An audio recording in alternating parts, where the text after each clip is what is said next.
strippers are only strippers because of the money. I mean, like, who wants to wake up like, and be like, yeah, I want to strip for McNuggets.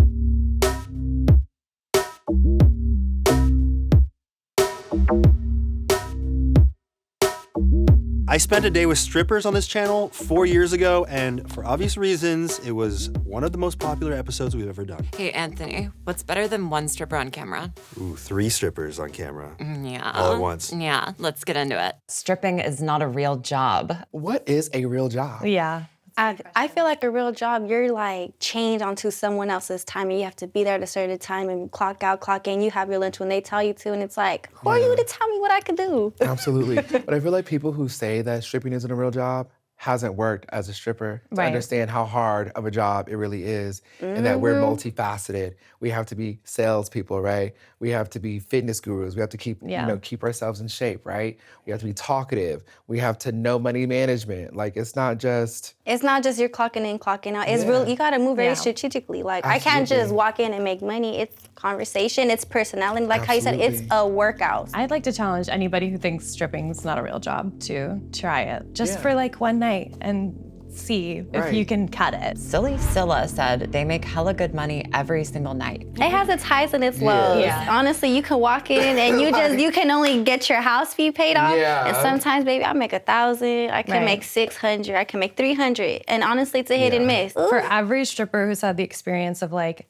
I'm cleaning up $500 off my stage, someone's helping me, the crowd's cheering. There's also like, I'm sweating my ass off, I just rolled my ankle, I've been dancing for 3 songs straight. I show my whole hole, and there's 5 $1 bills on the stage that someone took their time to crumple up in the smallest little ball so they could hit your ass. That is with it. disrespectful. I hate when people like crumple it up and just to throw it out. I'm like, don't, and I throw it back. I'm like, don't you ever throw your dollar at me like that. Yeah. People don't know that because we don't post that. Bunny say, my assumption is that the majority of strip clubs don't prioritize women's safety as much as they should. I feel like corporate, when they're really corporate run, they do prioritize the safety, but I feel like when it's, a different kind of management call them like going the on. mom and pops. Exactly. The mom and pop shops. Yeah, because anything goes. It's like the Wild Wild West in those clubs. That's exactly entirely my experience with unionizing at the club that I work at, Star Garden in North Hollywood. And we were a very small workforce of probably about like 20 to 30 dancers. We had a couple dancers fired for bringing up safety issues to management. And then they made a rule that we weren't allowed to go straight to security if we had a safety issue. We had to go to the management, and if they thought it was a good enough reason, then they would get security involved. So we were like, this is like a red flag. Things are going south. And like, you need to have that in the club, a security that's going to intervene if something happens. So that's when we delivered a petition saying we want this rule taken away and we want our coworkers reinstated. And then we were all locked out from working. And so we were on strike for, we were striking for 8 months. And then in last May, we actually reached a settlement with the club, with our union. So we unionized with Actors Equity. We're the first strip club to unionize with them. We're the second strip club to unionize ever. People like to push the boundaries of dancers, especially when they're intoxicated or they're on drugs, because they're like, what is this bitch gonna do? Who gives a fuck? I've got money. They're gonna do everything I fucking say. And then that's when we start having these issues of safety. And then it becomes, does management wanna take it to the next level? And are they on the dancer side or are they on the customer side? Is he a big spender, right? Because we've had people come in and, I've had a customer back in the day and he threw a hookah at me and my friend. Oh my God. He was able to come back the next night. Of course. Because he's a big spender. No, he's a big spender. He's a big spender. No, we're not gonna get rid of him. Like, y'all can go, but we're not gonna get rid of him. And then it's like, wow, like, it just really puts you in this position where you just don't feel like shit. All strippers are single mothers on drugs. Whoa. Damn. Single mothers and on drugs? What the fuck? Wow, well. I mean, that's obviously not me. I don't know what to really say.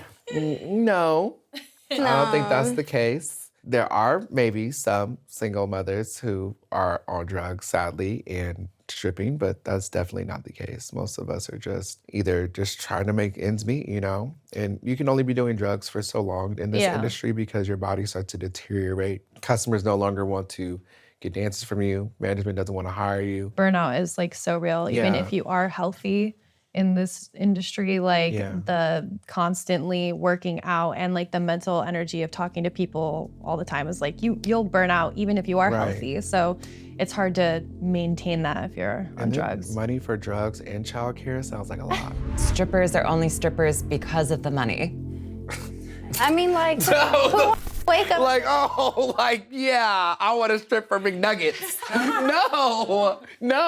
Yeah, you're right. Like, we do want to dance What's for the wrong money. with wanting to work for money? Because at the end of the day, I was working at Walgreens in Kansas making $7.13 an hour. And now we're having fun. We're looking beautiful. What? I was there on time doing everything I needed to do, and they claimed I stole $60 from the register. $60? Oh my God. And I said, do I look like a bitch who was still $60? Petty $60, I baby. said, wow. I said, did y'all look at the tapes? And they were like, I mean, we did. We didn't see anything. And I said, you know what? This is going to be my time to check out. I went to go to the club, and I was 18, no, just turned 18. And I see my friends dancing, and they're getting new cars. They're getting houses. I got my friend connected with a lawyer. He bought her a 3-story condo, a house, and never even touched the girl. And I was like, bitch, this is for me. Because you can still work your normal jobs, you can still have a normal life, but after hours, you can be a whole fantasy, you can be a whole different person. Yeah. That's why it's called a hustle. It's a side hustle. You can go ahead and invest that money. Absolutely, if you're doing it right. Yeah, and that's how I started my car rental business, off of stripping money. I have 8 cars now. That I feel like stripping helps pave the path to your financial freedom. Absolutely. Absolutely. Yeah. For years for me, I think it was just about the money. And then like up until the pandemic, then like nobody could work anymore. There was no place that was open. So that's when like I became aware of like all of these different independent run shows that are like by strippers for strippers. That really opened my world to be like, oh, the money is great. And I spent so much time cultivating that. And I'm like, I want to be involved in like what is the next wave of the future of stripping, which I really believe is like the all-inclusive, like all genders, all races, all bodies. Strippers don't have good relationships with their parents. Oh, look, I'm calling my mom right now. Look. Oh my God. Hey, Mom. Hey, what you doing, Mom? We just got back. Okay, period. I just parked across the street in that parking lot. Maximum $12. Maximum 12, so I'm like, said I ain't gonna take a chance. But it wasn't nowhere to park at the house. Okay. No, that's perfect. That's perfect. I'm glad your car is safe. I'm tired I'm driving all day. Oh, Mom, you're so hilarious. Okay, wait. So I'm doing an interview, right? And remember how, like, you always support me during pole dance, right? Like, you've always supported me. Yeah, supporting you since day one, nigga. Cheerleading. Remember when you came to Dames and Games to visit me and I got you a section? Oh my God. So I'm sitting next to the dancer that twerked in your wings. Hey, Mama Wood. No way, hey, girl. Hey, girl. But yeah, Mom, I love you so much and thank you for always supporting me, boo. I love you too. There's a lot of competition between the strippers behind the scenes. It's unspoken, but there's competition. And it depends on the environment. Yeah. It really does. Because some places like you go, super supportive. Like, Dames was pretty cool. You know what I'm saying? Never like, really much drama. Not drama, but I go to clubs like Crazy Girls and some in Miami. The competition is vicious. Yeah. And it gets catty and it gets dangerous. But thankfully, we've been in environments where it's kind of like more of a friendship, family vibe, I guess you would say, right? And it's like everyone's so inviting when it comes to like a section. Oh yeah, come to my section. Like, let's make some money. But like how he say like Crazy Girls and Sam's and stuff like that, it's very catty. Everyone's just more like, it's mine. Yeah, very competitive. Because they have to be. It's the environment that makes them be like that, you know? I've definitely worked at clubs where like, it's not like super friendly, it's not like super catty, but it's like you have to earn your spot. Yep. Like when you're new, like don't be making too much noise and like making yourself the center of attention. Don't be like fighting with the girls who've been there forever. Like they will like, they're watching you. And like after like a couple months, they're like, okay, we like you. Right, yeah, vetting process, if you will. But also I've worked at places where people are super friendly, like, and just family. And also, but like, even in those spaces, you get the moments where money money gets between people, no matter how close Absolutely. they are. It can Yeah. surprise you. Absolutely. It can really surprise you. Do you hang out with customers outside of work? What do you normally tell them? It depends.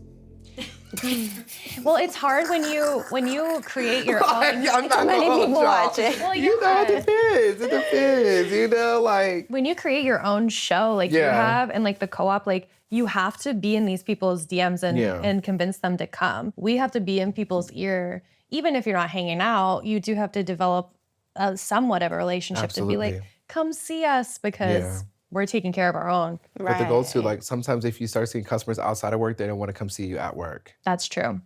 And then it's kind of like, damn. And Yeah. that's what always happens. That's why I kind of took a break from seeing customers, because like what happens is they get too comfortable seeing you outside of work, and the fantasy of having you in one space is diminished. They think they're so close to you, and when they Yes. actually don't know anything about you. Right. And it's like, you love me because I ask you about yourself, and I'm learning about you, and it Absolutely. makes you feel good, which is like it's a fine relationship to be Right. in, but like, you gotta recognize this for what this is. Period. 'Cause, I like- get too excited. Yeah. I had a love slave.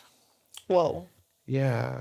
You know, I am the pole master. And he was cool at first. It was all good. It was great. Like, you know. But then his life started to crumble. He lost his wife. He lost his kids. He lost his job. He lost everything. And he lost me too. Because I was like, what the f*** I doing? Because all his money was gone. So I'm like, damn. Like, if I would have kept him in the club, it probably would have been a different experience. But that's like clients sometimes. Sometimes too, you meet them at a high. You know, they're in the club, they're spending money, they're doing great in life. And then they start doing drugs, or then they get somebody pregnant, and then it's like, whoa. You see people in the rawest form when they come in the strip club. Yes, raw. But I'm looking for more love slaves. Yeah, and, next. You know, if you're into financial domination, I am your guy. Strippers would rather be professional dancers. I feel like every stripper is the soul of a dancer trapped into being exploited for their artistic talents. That sounds like Chat GPT. That sounds like Chat GPT said that shit. I feel like it can go both ways, because I didn't really get into my artistic dancey way until I really got into it. Things Yeah. Right, it got it out of me, okay. okay? And it was like, once I was like, oh, I could be this sexy. Yeah. Oh, hold Right.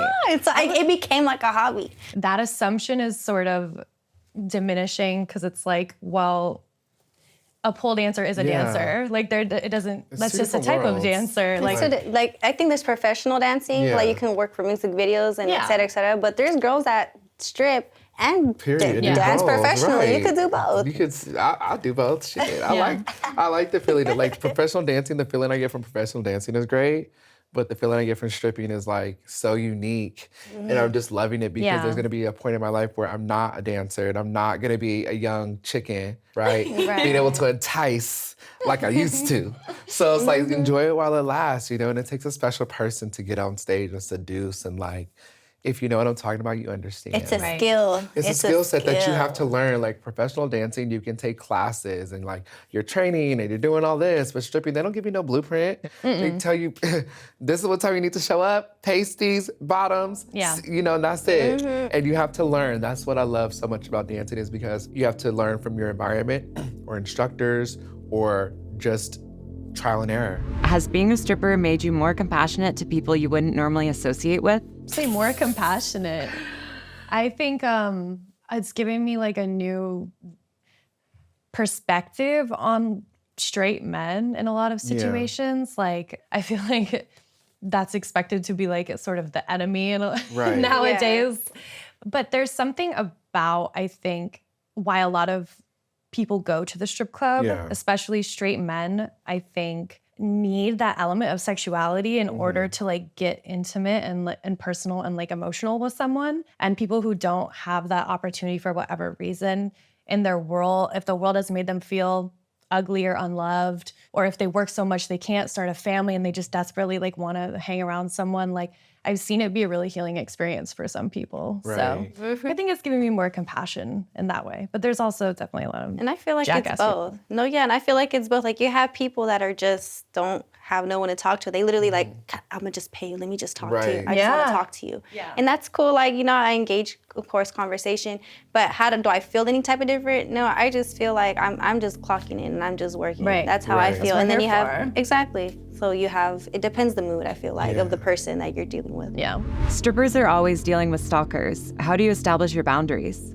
I mean, if the security, depending on the strip club that you work at, like we were talking about corporate, if they're very security enforced, we feel a little more protected. So, Yeah. you know, but there is, you know, cases where if you give your Instagram or social media to a man or a client that you have, Absolutely. what happens? Yeah. You post where you're at and then they're right there. Yeah. So it's like I'm very careful like where I post and I don't let just anyone Right. follow me because for that same reason, for my safety, when I'm not in the club, I got to protect myself when I'm out the club. Right. Yeah. That was the situation with one of our dancers who felt unsafe originally at Stark Garden, who like this kind of started the whole strike, was because she had a customer who really favored her. The management was close with him. He spent a lot of money. They liked him and they would let him hang out past closing. But she's like, hey, this is a safety issue. Like, you know, we're all clocking out in our street clothes and we are all counting our money, you know.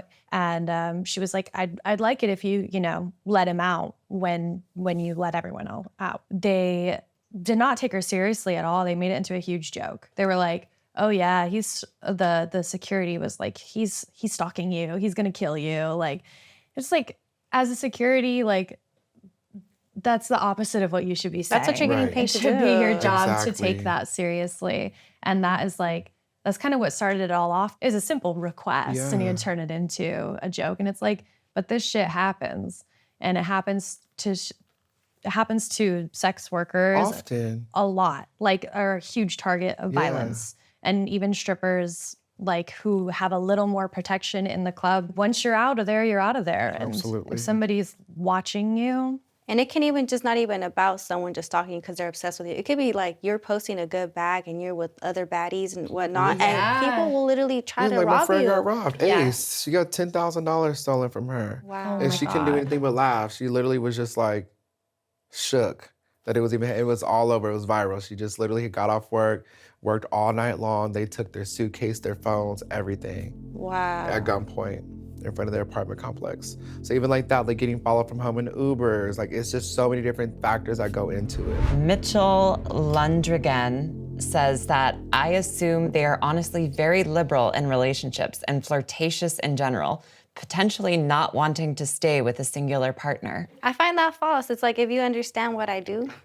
and we're on the same page, then there's no, you know, at the end of the day, I'm just playing a role that I'm acting. It comes with the acting. So if you can be with someone that can accept you for who you are and, you know, and trust is there, then I feel like you could. Absolutely. yeah, I've gone through phases, I think, of being more like dating multiple people at once and being more monogamous. But I think that is just like part of growing up. It wasn't really influenced by my experience in the club. Like, I think in the club, the chances of me thinking actually like romantically or sexually about someone are so slim because I'm working. Right. Also, it takes a really strong person, confident person to date a dancer. Yes. It's just because some people feel like they own you. Yeah. Or it's like we're a relationship, like I'm my own person. It can be so hard with dating because people say, what you'll be like, listen up, like this is what I do. If it's a problem, we won't be together. Like, I'm not gonna sacrifice my life. And like people will be like, no, I understand. I love it. Like, I believe in this thing that you're doing. I don't have a problem with it. And then the closer you get, it sort of develops into a problem. And I've seen that with a lot of dancers. And that is a thing that always breaks my heart because I feel like the sexy and the charisma and the persona of the person is like what they're attracted to in the beginning, and then they want to change Like, but you're it mine. later. But you're mine. Exactly. And it's Only like, I can see you like that. yeah. And don't be the breadwinner and don't start making more money than them because that's really when shit gets bad. Yeah. Well, and they can be like, oh, well, if you do this and you make all this money with these guys, then like you should be helping me out. Like a guilt tripping thing. Yep. It's And just they sitting their ass at so home playing toxic. PlayStation while you at work crying. He the lap dancer and trying to make money from both of y'all. Like you have another child. It's crazy. Do you feel like you like are cold-hearted? Like, do you guys feel like you're more cold-hearted since working at the club? Yeah. Yeah. I'm a cold piece. I'm not gonna hold you. That's why I'm over here. Shut the f up. I'm not gonna let y'all talk this one out. Well, you see, like, look at all these people like me. Like, if you don't treat me well, then why should I deal with someone like that? Strippers have multiple jobs. Well, in LA, everyone has multiple jobs. It really depends. Like I said, it depends on where you're at, because some dancers are well kept and don't have to work multiple jobs. Dancers in California, unfortunately, we have to have multiple jobs. But you do want to have another income, because just in case you f yourself up or your club closes or you get fired. Exactly. We're so used to surviving. It's not like we want to have multiple jobs, but it's like anything can happen in this game to where you look up and you're like, damn. Just like all of us, you know, he has his own business. He teaches people how to pole dance electronically and in person. He travels. Yeah. I have a car rental business, dripping exotic car rentals. Hey. And also, I feel like girls even can have a 9 to 5. Yeah. Girls I'm an actor. There you go. And so, like, my whole thing has been, like, the stripping supplementing the acting, but then, like, it goes vice versa sometimes, too. And just because we're dancing, it doesn't mean we're just gonna stick to dancing. We actually are smart as hell, and we definitely look at everything as a business. The more fun you're having on the job, the more you're getting paid. I feel like when it comes to that question, I feel like in a sense, when I drink a little more, I tend to make a little bit more. And what I mean by that is like your personality just becomes like a dragon, like rawr, like I'm on it, like I'm on fire, literally. So I feel like when I get a little bit more involved in the party scene with the customers, I feel like they get drunk because you're getting them drunk and they're throwing more and more and more. They come to have a joyful experience. Absolutely. And they don't want to see someone who's upset. I've seen some of the most amazingly talented dancers on stage, but they don't make as much because they're not smiling and like engaging with the audience. And they're not enjoying their time there. But I feel like it's also like the other way. Like if you see me having fun, it's because I'm making a lot of money. Literally. Yeah. It's nothing when you get extra turn out. You're like, That's it. Every stripper carries a little bit of shame with them. If we do, it's just because of the things that other people say and think. Like, guilt is when you do something wrong and you feel bad for it. Yeah. Shame is when there's like somebody over your shoulder being like, you're so bad. So like, I don't fault any stripper who feels that way. Everybody feels differently about it. But I think like the situations where I've felt shame or like it's other people's perception. And then like I'll have a night where like I don't make any money and then I'm like, why am I doing this? You start going down that road of like, oh, I guess I am just like, I don't have any other skills. I'm a loser. And it's like, I don't actually, you associate an idea with a sensation that you're already having. And when I really think about it, I'm like, well, no, I don't actually feel that way. I'm just feeling like shit. Strippers are confident as heck. You see it. You see the confidence. Because you have to go to work and be a bad bitch. Yeah. It's not like an option. Because if you don't go into work and you're not the best version of yourself, you won't make any money. Or you're working next to people who are extremely confident. I mean, you're nude for Christ's sakes in some spaces. So if you have no confidence, you will never make a single dollar in the club. And then it just carries over into your life because now you're like, damn, I look good wearing these outfits. Like, you know how to do your makeup, you know how to do your hair. You know how to just look good and feel good because it's like a part of your job and now it's a part of your life. Strippers are gonna steal your man. I mean, shit. I mean, if you can. That's situational. 'Cause I might Man steal your stealers are man. gonna steal men. I think that's a personality thing, but How about a man can't be stolen? that's a good point. A man Not is a grown. possession. How can a man be stolen? A man gonna go where he wants. And that's it. He gonna go where the f he wanna go. I don't look. Look. The man is gonna go where a man wants to go, and that's the end of that conversation. But just for you ladies out there, Yeah. we do not want your man. We just want to get paid. Okay? Absolutely.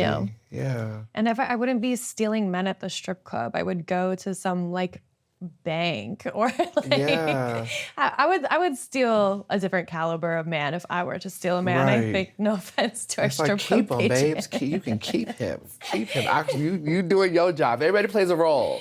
Sometimes a housewife got to do your job. I'm gonna do my job and come together, collaborate. He said that. You know, let's say SZA say you 9 to 5 on the weekend. Okay. Anyone can be a stripper. Look. No. So anybody, in fact, can be a stripper. Will you be a good stripper? Will you be a profitable stripper? Who knows? But it takes a special person to be in this game and to continue to be a dancer. I was so like direct with the no because I just feel like I mean, really, like no, but that's really how I feel though. Because of course, girls like watch YouTube videos of girls stripping, but it's like, oh, like I want to do it, but they don't have the balls. Again, going back to about having that courage to do it. You gotta have it in you. Like you really gotta have it in you. Like, and if it's not in you, like, because you can go audition and you're gonna get scared right when you get caught up and you don't go when it's your turn. And it's not a good environment for everyone. Right. I think for some people, it would cause them feelings of shame or it would put them in a position where they can't say no to drugs or alcohol. And like, you do have to take stock of the elements of the job and whether or not that's a position you really like can maintain. Can all of y'all talk about what your first day on the job was like?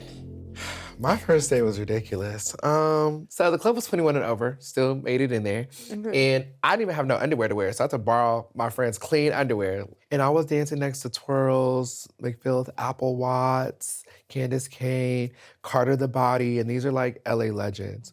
And I was so fucking nervous. I think I made like $11. But it was so dope because of the dancers that I saw. I was like, oh, bitch. I'm about to come back for you hoes. Like, motivated you. This won't be the last you see me. And now to this day, like I still work with Twirls. We've been on P-Valley together. I booked Candace for celebrity gigs, G-Eazy, Drake, all that shit. And then it's just like I've been able to grow since that moment. So my first day was actually, it wasn't that bad for me. I made over $1,000 that night. And that was just auditioning. And it was so packed in there. I was just like, I was nervous. I'm gonna be honest, I was so nervous.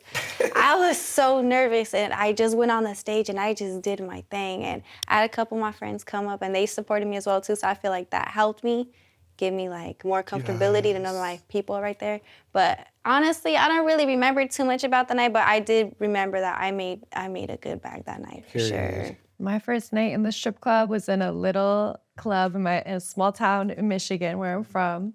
And I did not have the right shoes. I had regular, like, prom heels on. I don't think I shaved my legs. I had the wrong outfit. I had to borrow an outfit from another girl. I got on the stage. I was like, the pole spins. Like, I didn't know. Right. Yes. The moment we found out the pole spins. You're like, oh my gosh. But I was 20, and I was like, I don't know what the hell I just did. But somebody's like, I want to dance with you.